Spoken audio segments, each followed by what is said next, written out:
Hi to everyone, and please welcome to the platform of Krida Legal Star, that too with the GST and taxation.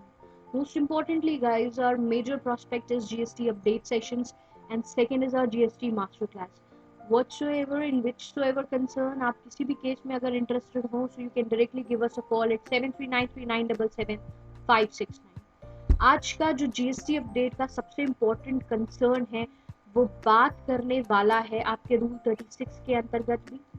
जब भी आप सभी को पता होगा आप आईटीसी क्लेम करते हो, जब भी कभी आप आईटीसी क्लेम करने के लिए जाते हैं तो कुछ बेसिक डॉक्यूमेंट्स का रिक्वायरमेंट होता है जिसी को कंसिडर करने के बाद ही आप अपना आईटीसी क्लेम कर सकते हैं।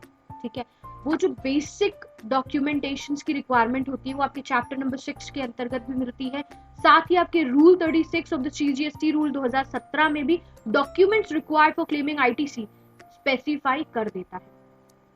आज के सेशन में इस प्रोस्पेक्ट को उठाने का क्या मतलब बनता है वो मैं पहले क्लियर करना चाहती हूँ।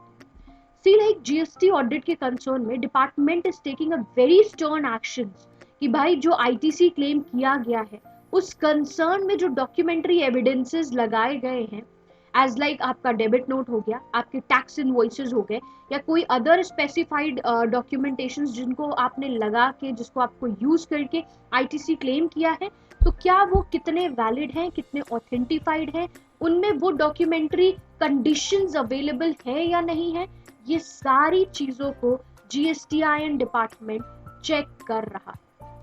एंड इन केस अगर उसे कोई भी फ्लॉज मालूम पड़ता है इस कंसर्न में, वो नोटिस इशू कर रहा है टू द जीएसटीआईएन होल्डर्स।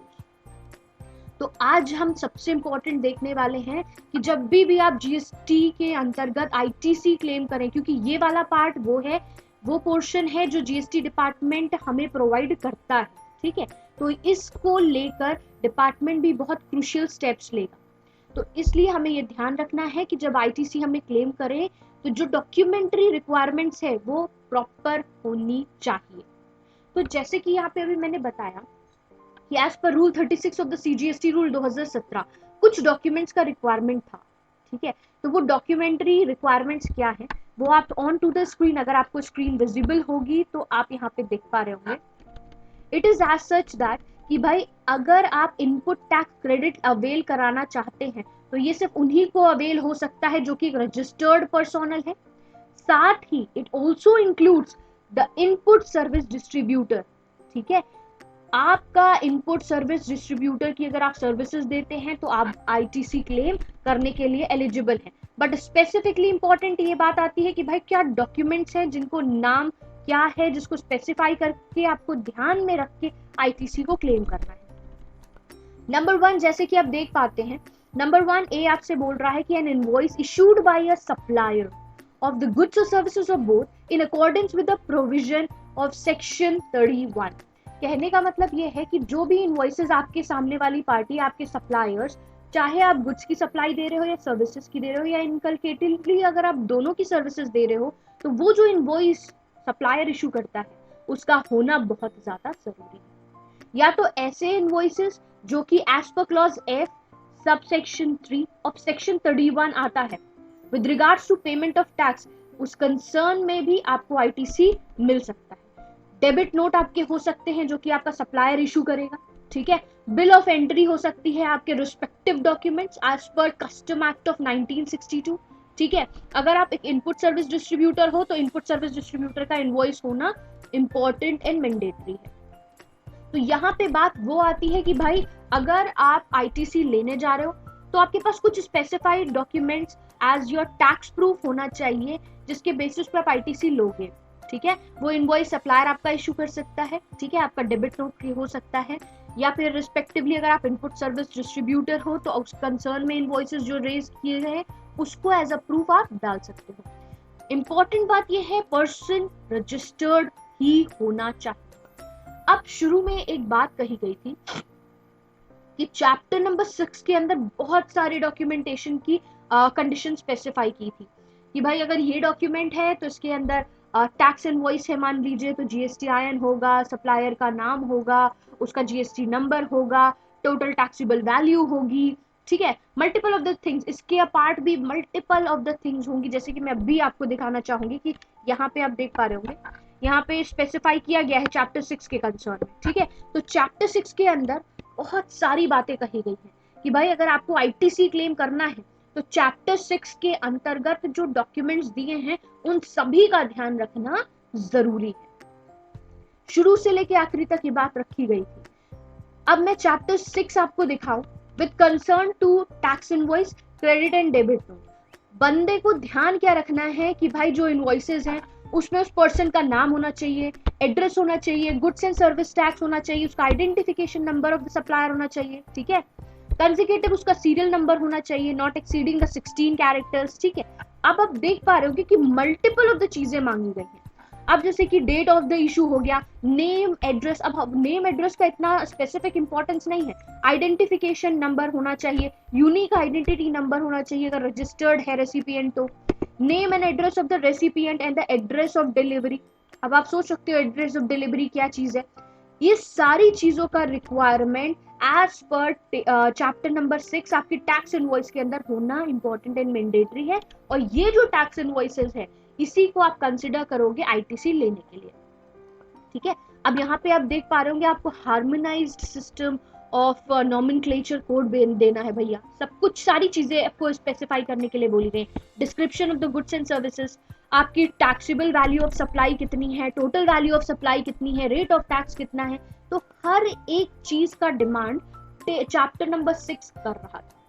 तो ये कंसिस्टेंटली बहुत लॉन्गर पीरियड ऑफ टाइम से चल रहा था कि भाई अगर हमें अपना आईटीसी क्लेम करना है तो हमारे टैक्स इनवॉइस में, हमारे डेबिट नोट के अंदर ये सारी की सारी चीजें जब अवेलेबल होंगी तभी हम आईटीसी क्लेम कर पाएंगे। तो ये जो सिचुएशन थी थोड़ी सी हेक्टिक हो रही थी, इसलिए बीच में एक प्रोविजो ऐड कर दिया गया।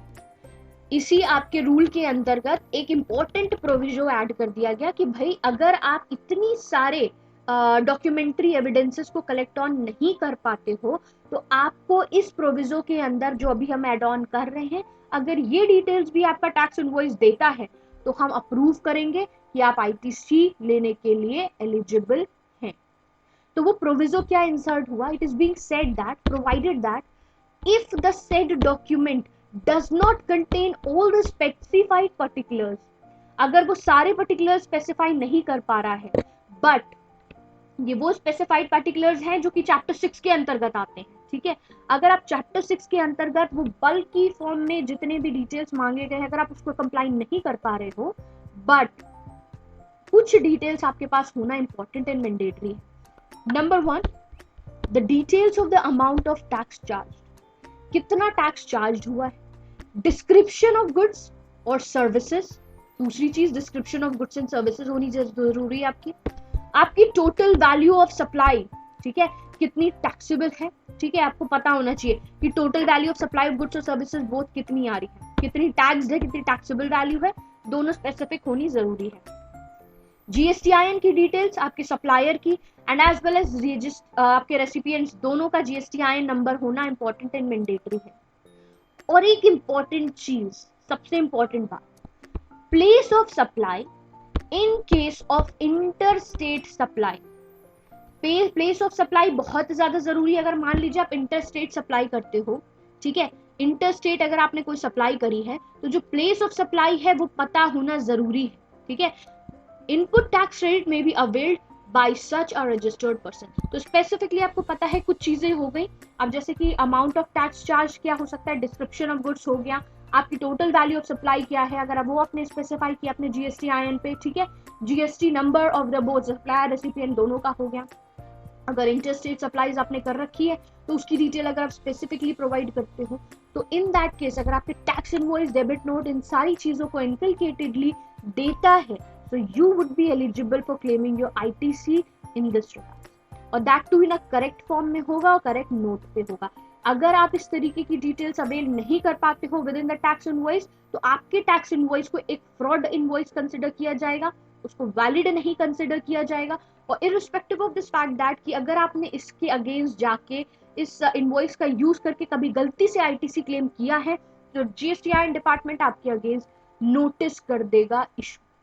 इसलिए जो ऑडिट हो रहा है जीएसटी का उसमें अगर आपने बल्क फॉर्म में या excessive amount of ITC claim किया है using your fraudulent tax invoices तो आपके लिए प्रॉब्लमैटिक सिचुएशन हो सकती है। इसके आने वाले वक्त में ध्यान रखिएगा कि आपका document as a tax invoice बिल्कुल अप्रोप्रिएट या करेक्ट फॉर्म में। आज के लिए इतना ही। नेक्स्ट सेशन में हम फिर इंपॉर्टेंट अपडेट के साथ आपके सामने आएंगे, जिसमें हम फिर बात करेंगे कुछ लेटेस्ट ट्रेंडिंग अपडेट्स के लिए।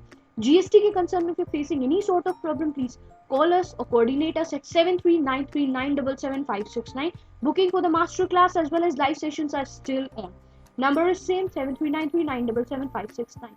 Keep yourself safe, sound and healthy, guys. Till then, bye bye. Thank you so much.